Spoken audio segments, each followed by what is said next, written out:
Give me a few seconds. I will walk you through how the Storylinez V1 pipeline works. V1 is our stable, powerful AI editing workflow. This is where you describe what you want to create. You can also choose a reference video. The AI will try to match the editing style where possible. You will also see a voiceover option.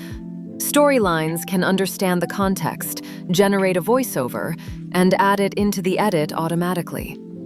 For this walkthrough, I am skipping voiceover so it does not auto-generate one. Besides voiceover, there are two extra options. Text overlays. The AI can place on-screen text using templates to explain what is happening in each scene. These text designs follow the brand preset attached to the project. Auto color grading. The AI can detect scene mood and apply color correction and grading automatically. You will see an Import tab, but do not get confused.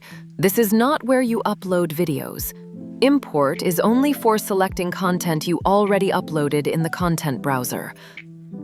Now, the real V1 workflow starts with the storyboard. This is where the AI lays out the structure and explains why it is making certain decisions.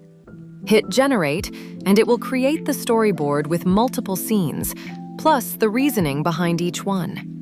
You can review everything, shuffle scenes, and move things around. It also auto-plays with audio, so you know exactly which part it is referencing.